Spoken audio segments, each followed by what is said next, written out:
Well, before I introduce you to a number of guests who are with us, a couple of nights ago, our correspondent Nick Ravenscroft spent the evening in Manchester and he spoke to looters as police battled to keep control of the streets. Have you been stealing this stuff? You know, can you not afford to buy it yourself? Why are you going to miss the opportunity to get free stuff that's worth like loads of money?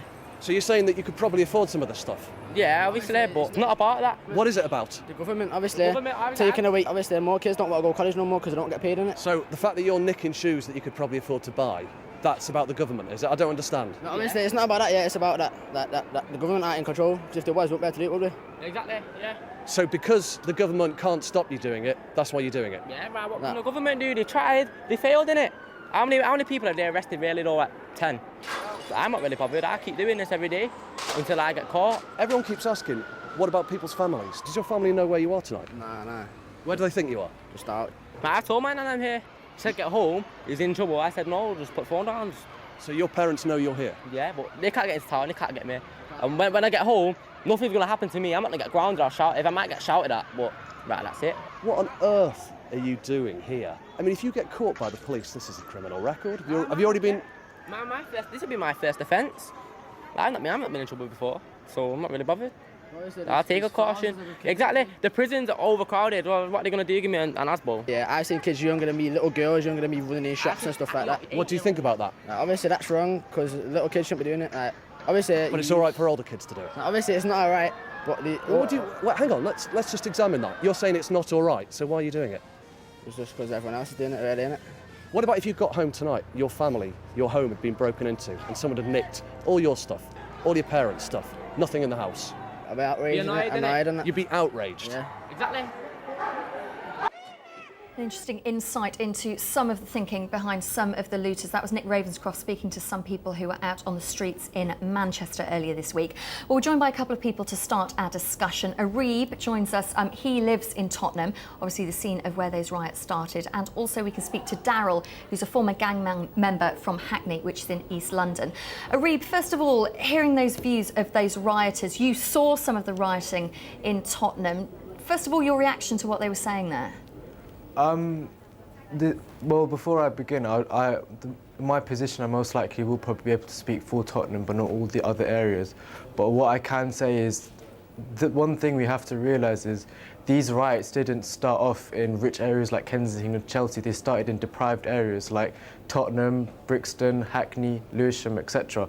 And all these deprived areas, they do have common issues. For example, a bad relationship with the police, with young people and police, stop and search situations which actually create a bigger gap between young people and police, as well as social deprivation. So in a way, this is a whole culmination of things. We can't just single out one or two issues and say it's their fault. I mean, one thing we have to bear in mind, the reason why people were protesting in the first place in Tottenham was because of a murder of a young man, Mark Duggan.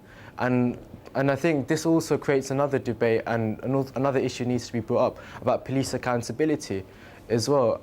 So I think, but in terms of what the young man was saying from Manchester, I think it's a common thing that's been felt amongst many young people, especially in deprived areas like Tottenham and some areas in Manchester.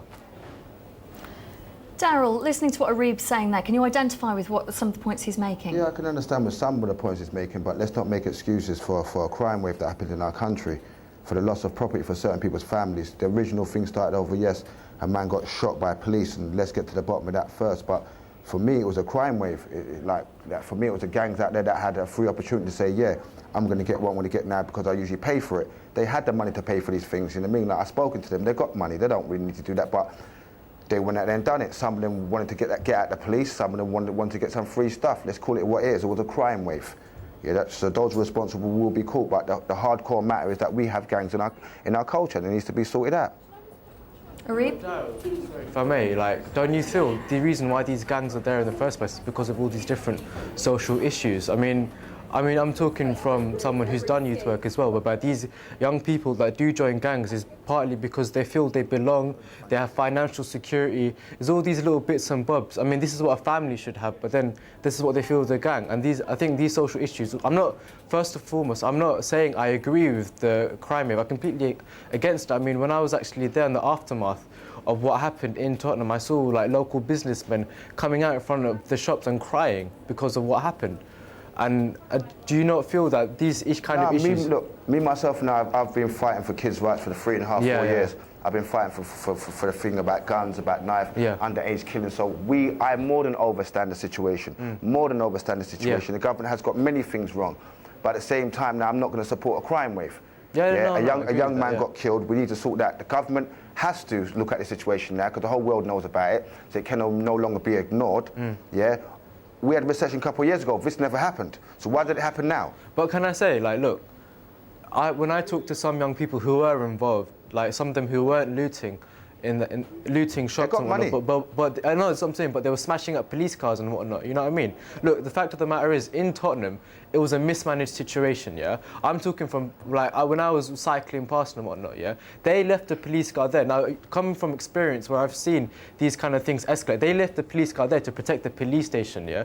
The point of the fact of the matter is, for Tottenham, I'm talking from a Tottenham perspective, they let Tottenham burn down. If this was Westminster, or any other rich area, you know for a fact they would close it down. Yeah. Okay, we can look at that, but then because of the mismanagement, outside of Tottenham, the whole country burned. But this is learnt behaviour. But this is the thing. No, but the worry is now that they've learnt it, what they're going to do with it. This is learnt behaviour now. Now every gang member of every young kid for the coast of England, from the bottom of England to the top of England, now knows what to do. Now, what do we do? It wasn't like London was leading this. London was ahead of these countries. Now the whole country's at the same level. They all think they're like Londoners now. And this is the problem now. Now we've learnt this behaviour. What do we do with this behaviour? How do we handle them now? No, I agree with you. Yeah, I mean, we have to start. I don't want to be arguing here about things that happened in the past. Let's move into the future. No, we have to move forward as communities. Right, so we have to now tell our government to resolve the problems that it started in the beginning. We are there to help, me, you, and everybody else is here to help. But the government has to do what the people say.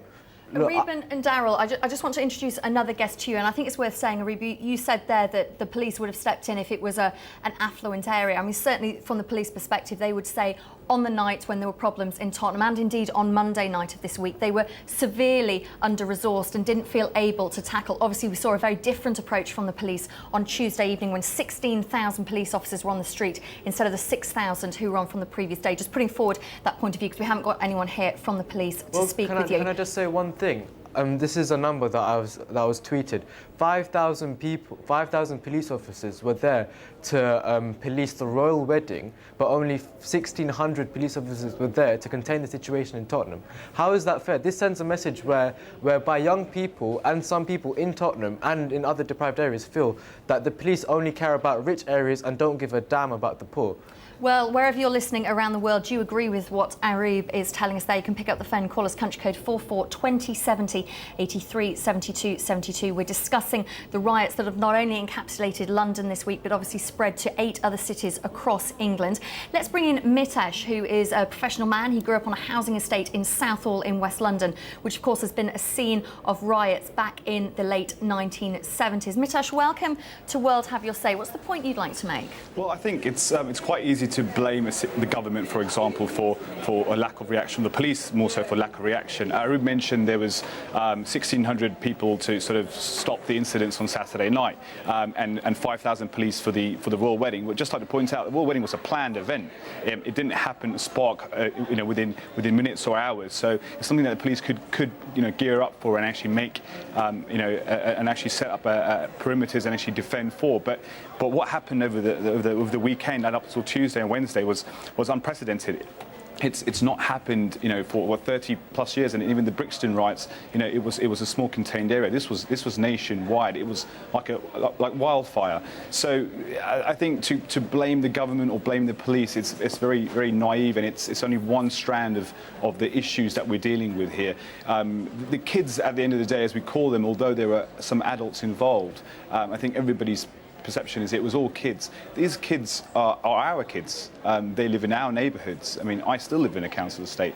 You know, I've not moved out of there. I've got certain relationships with these kids. I've seen them grow up. So they're our kids. Let's not get away from that. You know.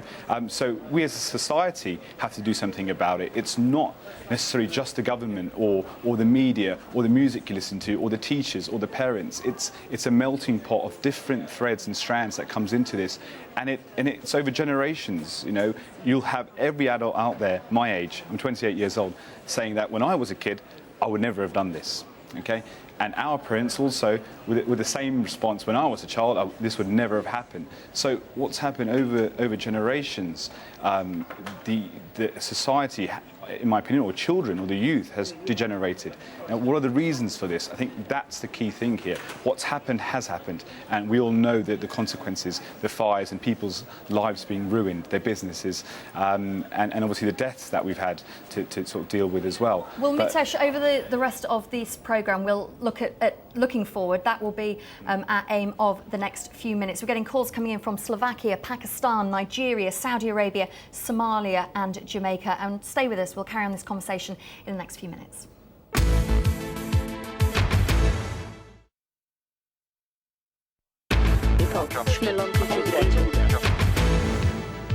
Welcome back to World Have Your Say. I'm Chloe Tilley. We're discussing the riots that have hit many parts of England over the past week. Still with us is Daryl, who is a former gang member in Hackney. We're also joined by John, who is a cab driver in London, and Phil, who joins us from Birmingham, which is the middle of England. But let's first start with a comment from Blighty Bill. He posted on the New York Times website, "These rioters are not the long-term unemployed, devoid of hope and alienated. They're school kids who've seen all of life's bling on the TV. They want it without working for it." John, do you want to respond to that first of all? Myself, I mean, this is a worry. I think the age we live in, the world we live in, the obsession with celebrity, how young people worship effectively, you know, gold rings, chains, cars. It's something that the mass media has done to people. Pick up a newspaper, especially a red top, very little news inside those things other than about popular culture or whatever music one particular person wants to follow. Where's the values? I mean, and when we're not even celebrating talent, that's what's even worse. A lot of the shows we see on television today celebrate the talentless. I mean, The Big Brother, for example. I mean, pointless TV shows that do nothing, give people instant fame and fortune for very little talent, and I think this affects the way young people think in society.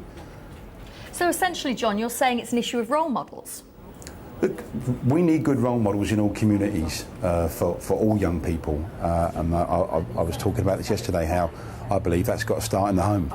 But young people need hope. Young people need an opportunity and a chance in life, and I don't see that, considering these parts of London where the riots have gone off are a few miles away from the wealthiest districts, you know, a few miles from the City of London, and only 2 to 3 miles from the Olympic site.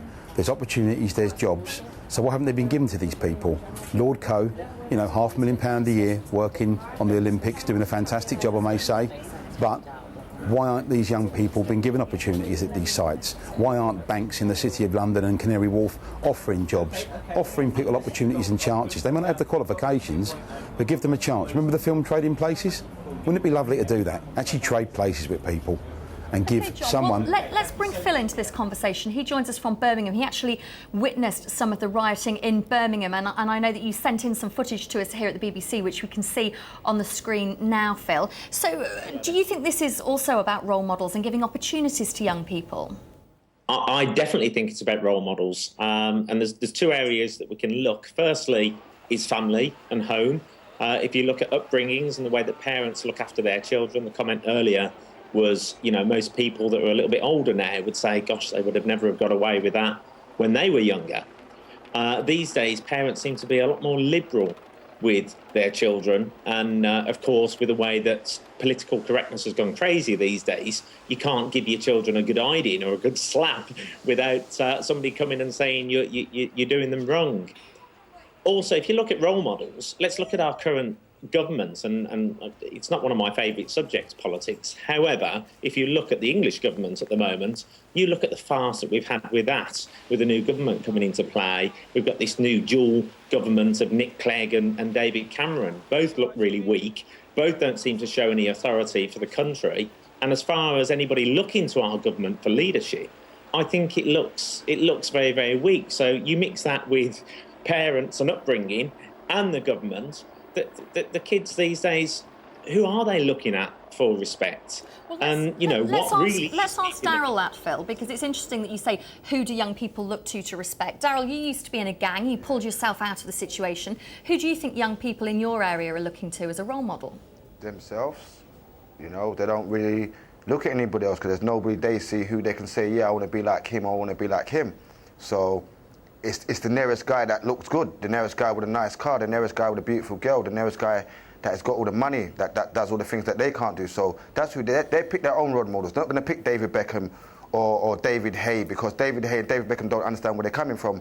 So the nearest person that they can associate with to say, like, oh, he's like me, or he comes from someone like me, look what he got and look how he got it. This is where they're taking over. They don't care about America. They're not interested in America. They don't give a damn what happens in America. They're interested in what happens in their local estate, the guy with all the good stuff, and that's where they take the lead from. And Darryl, the guy with the good stuff on their estate, as you put it, is that the local drug dealer? That's more than local drug dealer. That's the man. That's the man that's got everything they want. So whatever it takes to get like him, or be like him, or be in them same kind of places like him, that's what people aspire to nowadays. Phil? You just took a look at Sopranos, you know, come on, get real. It's not like that, and they need to be told it's not like that. It doesn't happen like that. You don't just start selling drugs and get the girl and get the car. There's a lot of dark days and a lot of dark nights and a lot of horrible things that's going to happen to you along this road, and they need to be shown that being a part of a gang or this gangster thing is wrong, because I can assure you, it's hard. Some lonely, hard nights, some worrying nights, whether you're going to live or die. You know, we used to come home every night and shake each other's hand and hug each other because we made it through a day. These kids don't understand that once you go across that line and the next minute someone wants to take your life, you'll be happy for every day that you get. So let's not glorify this thing no more. Let's just put it down to what it exactly is. It's not good. And the government has to have a say in that. Yeah, I think the sad thing is Darryl is actually quite right. I think society has now become so materialistic. Most young kids that are growing up these days see what everybody else has got. It's the haves or the haves not. You either have it or you don't. If you don't have it, why don't you have it? Are you the odd one out for not having it? How do they get hold of it? Yep. And I think this is what society is now been led into. It's all about materialism. You know, young children, young kids these days, they see pop stars, rappers, you know, there's some great artists out there, and they have. But however, you know, a lot of the stuff that they'll sing about can be quite hardcore. You know, even video games these days, it's all about being materialistic and grabbing hold of things and getting as much as you can. I think, you know, that does reflect on society accordingly. Phil, thank you very much for joining us from Birmingham. I want to bring John back in, who's a taxi driver. He's actually sitting with the World Have Your Say team, who are taking your calls. If you want to get in touch, you can pick up the phone, country code 44 20 70 83 72 72. John, do you want to respond to what Phil and Darryl have been saying? Well, I'm concerned about young people from all communities in London. I work all parts of London. I go anywhere. I go up to Tottenham. I go down to Croydon. I was down there Sunday night. I bumped into a group of these lads who were getting arrested by the Metropolitan Police. You know, 4 of them on the floor with cable ties behind their hands and dogs barking at them. I picked one of these lads up. You know, one of them actually got told to get lost. I picked him up and ended up having him in my cab, having a word with him. And this was a nice young lad, you know. Come from a good home, it would appear. I mean, he could speak to me in perfectly good English. I mean, he was born here. So, John, what was he saying was the reasoning then? If he's a good lad from a good background, why was he out looting the streets? Well, that's exactly it. It was just pure blatant theft and opportunity. That's what actually went on Sunday night. I mean, I think Saturday was possibly different. The message that went out with the pictures that went out through the world, you know, I think that did send a signal. And what you were mentioning earlier about bad police tactics. I'll mention that now. I was shocked. What were the Met Police doing, issuing round shields and batons to officers when they've got long shields? And then you can move forward and move a line forward and, if necessary, pen people in and then make arrests very, very quickly John, and use the snatch squads. As you know, John, we don't have anyone here today from the Metropolitan Police. We're speaking to people about their experiences, so I don't think it's fair for us to get into that when they're not here to speak. But I want to introduce you to Melissa now, who's a youth worker in London. Melissa, you've been listening to some of our conversation. What are your thoughts of what you've seen over the last week? Well, you know, as a youth worker, I wrote a blog and said, you know, this actually secures my job for a few years, which is cynical. It's horrible. It's really horrible. And I think that the worst thing is the anger that some people have got towards the thieves and the looters. And I know what they're doing is wrong and I would never excuse their behaviour. But to be angry is just as bad and just as damaging to our society. What we need is some understanding at some point, and to get stuck in and to get to know some of these kids from a very young age, to give them a couple of hours of your time once a week so that you've built up some sort of relationship where you could text them and say, don't do that, make sure you stay in because there's looting going on. And make sure you don't Melissa, you say that, but I just kind of wonder if, you know, Daryl, you may be able to answer this briefly for me if you could, but if a white man in a suit decides to text and mentor a young black kid, is he going to listen? Briefly, if you would. It depends what kind of relationship they have. I'm saying, like, he could or he could not. It depends how much time that person's given. It doesn't take anybody. It should take anybody to tell a kid, whether they're white, black, Indian or Chinese, not to do something that's wrong. So, yeah, I say it could work. Of course it could work. Why not? So race doesn't necessarily come into it. Okay, Daryl, stay with us because we have to take a break now. We're getting calls from Canada, Singapore, Greece and the US. Do stay with us and we'll carry on talking in the next few minutes.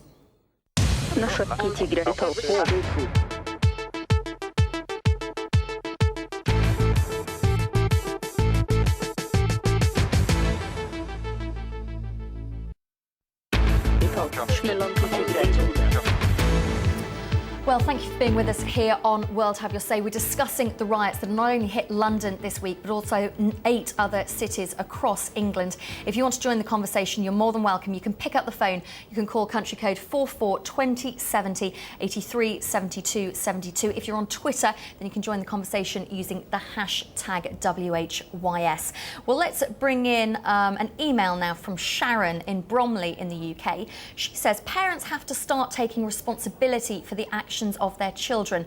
Young people do not suddenly become anarchists or indeed criminals. Children need to be raised to have respect for those around them. Well, let's discuss this with a number of people we have with us. Sterling is with us. He's a teacher at a sixth form college. Daryl is a youth worker. Is a former gang member in Hackney. I apologise, Daryl. And we also have Mitesh, who joins us. Let's start with you, Sterling. Welcome to World Have Your Say. What do you make of that email we had there? Firstly, could I just say there was a bit of a mistake because I'm not actually a teacher. I am a voluntary youth worker at the moment. Apologies, Sterling. Thank you for clearing that up. Okay. So your response to that email? I actually think that there's too many people looking for too many easy answers, and there's a lot of, and I'll say us, to include myself, a lot of us that don't want to take responsibility for what occurred on the days of this uproar. You know, I don't want to call it a riot because it wasn't a proper riot, and I don't want to call it a demonstration because it wasn't a demonstration. So you say it wasn't a proper riot. At some stages, the police admitted that controlling the streets was incredibly difficult in London. If that's not a proper riot, what is? When I say riot, my definition of a riot would be someone who's got a proper political cause or a proper reason, a suffering that they're under. Now, to me, enough has not been said about the family that initially lost a son. Support hasn't been given to them. So for me to turn around and say, oh, family support is part of the reason why we've got this problem, well, that's a family that needs support that hasn't had it from the top official people that should be giving it to them. So that's the first thing. And at the end of the day, I'm sure every living one of us has set a bad example at some point in our lives that we know we need to take responsibility for. And unlike myself and certain other people, a lot of people don't want to take responsibility for it. And right now, although what happened has happened, and it can't be changed, we need to learn from it and try and get some positiveness out of it. At the moment, what I can see happening is there's a lot of things that are being not dealt with, and for example, the Prime Minister or the political parties, they're being let off the hook. Because of what's happened is being like varnished over because of all the violence and the fact that young people are rioting. The Prime Minister's getting let off. That the politicians and the issue with politicians will come further down the line. For many people now, the immediate thing to tackle is why these people, young people or otherwise, were out on the streets. Daryl, who's still with us from Hackney, do you think parents do need to take more responsibility? Of course. I mean, I just discussed it with someone in the studio. Like, you're sitting down as fathers as well. You should have picked up the phone and phoned your son and asked him where he was on that day. You know, mothers have a hard enough duty of controlling these children as it is, so it's a diminished responsibility which we're seeing. Nobody wants to actually say, that's my child. I'm glad the lady that put her hands up and said, that was my child.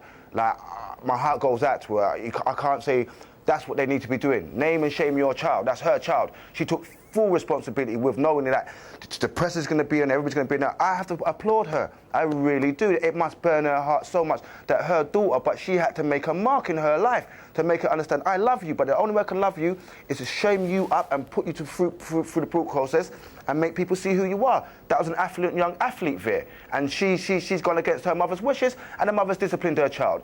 I applaud the mother. And any other parent that does it, I would applaud you too, because these are your children. We're trying to look after them and help you. But if they're out there burning the street, only you are responsible for them. So please pick up your mobile phone and get them off the streets. Talk about picking up the phone. Many people across the world watching us here on BBC World News are doing exactly that. We're getting calls coming in from Kazakhstan, from Gabon, from Thailand and Algeria. Let's bring in Josh now, who joins us on Skype. He's from the north of England. Josh, what's the point you'd like to make?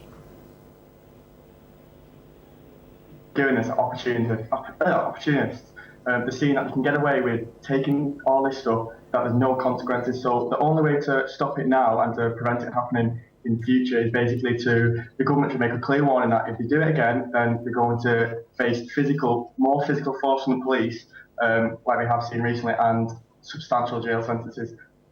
Interesting. So there needs to be tougher penalties for these people, you think? Mitesh is still with us, who is from Southall in London. Mitesh, do you agree there needs to be tougher penalties and that will deter people from going out on the streets and enacting crimes like this again? Well, I think there's 2 points I'd like to make here. First of all, we're talking about discipline and a certain structure that a child should have from a very young age. That means that when they get older, when they get to the age of their teens and the influential years, that discipline is already instilled into them. That social responsibility is already instilled into them. The fact that they're citizens of England or the UK, that should be ingrained into them from a very early age. The second point I'd like to make is that a lot of the children, they know there won't be any consequences, or very little. I mean, you've heard children on the TV over the last few days saying, well, what's going to happen? Nothing will happen to me. They won't go to prison. They go home and their parents might tell them off, and that's it. So perhaps there are tougher laws out there. Perhaps they will go to jail, but they're certainly not aware of it, or they're not afraid of it. And that could be because they don't have anything to lose. The life on the streets for a lot of these children is somewhat comparable to prison, where they feel they're trapped on their estates or in their local area because they can't get out. They can't afford to get out and get the education and get the jobs that they like to have. So it's a different form of prison for these youngsters that we've got on the streets at the moment. So I don't wholly agree with that, but I think it's definitely twofold there. I think there's two things we need to look at there before we can actually make a judgment on this. So stay with us. I'm just going to jump in at this point because we're being absolutely inundated with your calls from all around the world, and I think it's really important to bring those comments to you. Pandita from the World Have Your Say team is manning the phones along with the rest of the team at Bush House in London. Pandita, what are you hearing? Well, the latest calls that we're getting are from Sri Lanka, Germany and Australia. A lot of the callers we're getting and people that are tweeting agree with Daryl that parents need to have more parental control. Manadot tweets that these are the kids of kids who never got punished at home or school for doing wrong. And Jesse tweeted to remind us also that the rioters aren't all kids from broken homes. I think it's naive, she says, to give the rioters one profile. People loot for very different reasons, and each case is quite unique. And on a totally different point, Gabrielle in Germany emailed in to say, I think that John is right, that kids need good role models. But if you look at reality, politicians praise mean bankers and greedy rich people are called successful. So really quite a mix of comment. If you want to join that conversation, you can post your comments at facebook.com/World Have Your Say. If you're tweeting, use the hashtag WHYS. People getting in touch with us from New Zealand, from Ireland, from the Solomon Islands, from Ethiopia and Bermuda. Please do keep your calls coming, and we'll try and speak to you as many as we can in the next few minutes.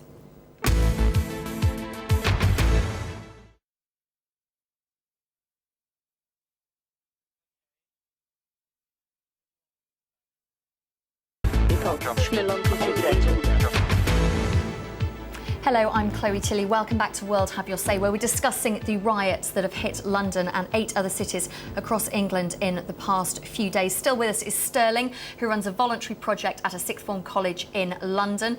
Also in Hackney in London, though. Thank you, Sterling. And John, who is a London taxi driver. And we're also joined by Fatima, who is new to the programme. Fatima, welcome to World Have Your Say. I know you're a mum of 2 boys and you live on an estate in Camberwell in London. What have you made of the scenes you've seen over the last week?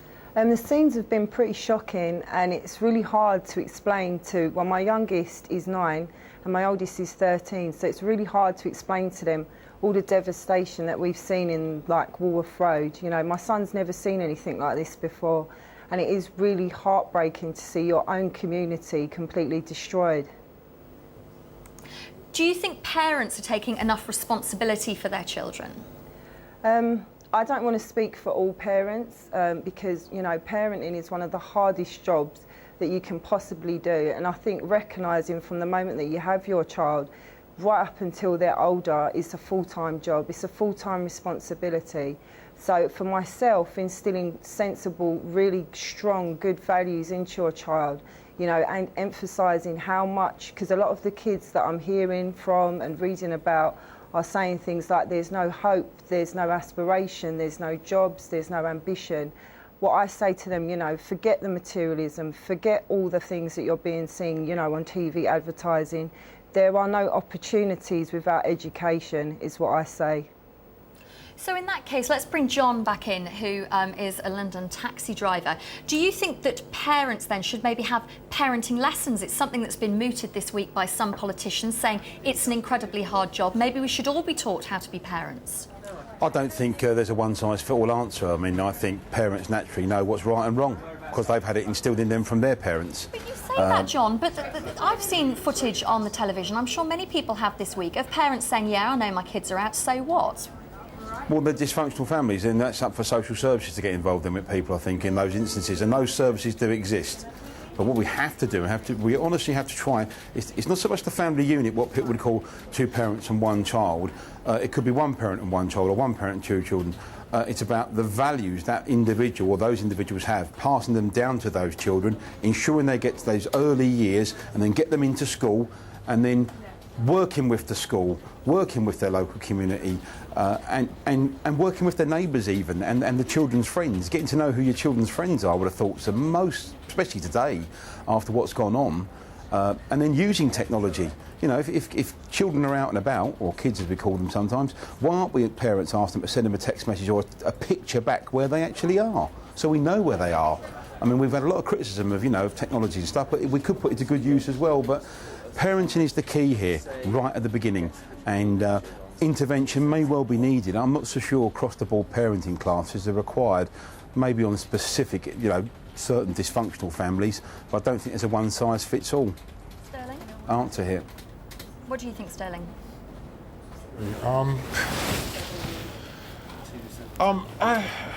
I find it hard because we witnessed a really, really, really sad day for England, a sad day for young people, a sad day for those who lost their children, a sad day for those who died, a sad day for the world, really, because England is a bit of a pinnacle to the rest of the world, and people look to England to set some sort of example.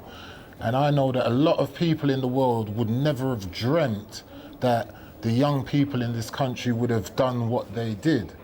And as I was trying to say before, There's too many of us trying to look for easy answers, and the answers to this are not easy, and they're not few. I would say there's about 200 to 250 reasons to why all of this accumulated and happened how it happened.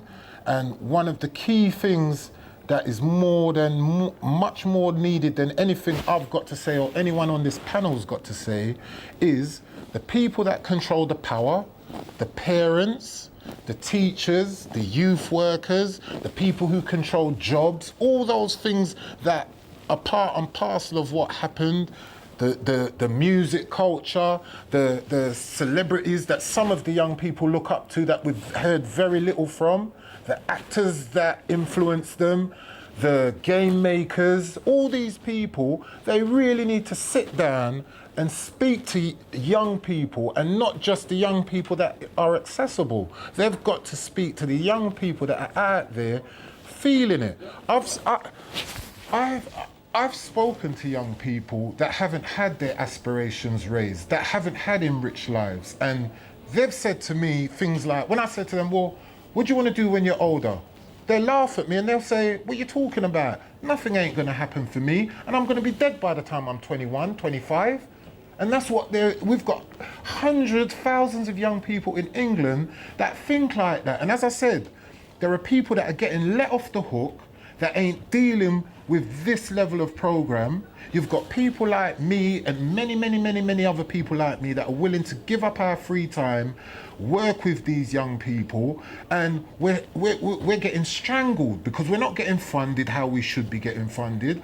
Like, for example, I'm doing what I'm doing at a college called B6, and it is the headmaster and the caretaker out the kindness of their heart that has allowed us in that building. And we used to have... So Sterling, you're working obviously very hard to try and connect with young people. John, do you think that is the solution? It's about connecting and listening to what young people need? And acting. 100%. And acting on it. 100%. I mean, I totally agree with Sterling. We've got to get in there with young people. We've got to speak to them. We've got to talk about the opportunities and the jobs that are available. I get them on the knowledge, train them up to become London taxi cab drivers. I see some young youths riding around on mopeds, you know, when things are reasonably normal in the country. Not saying terrorising people, but, you know, up to maybe a little bit of no good late at night. Those people could be out, you know, trying to become taxi drivers, learning the areas properly, trying to get us into jobs. We've got to reach out and be blunt with these young people and be honest with them and tell them, look at the consequences of what's happened the last few days.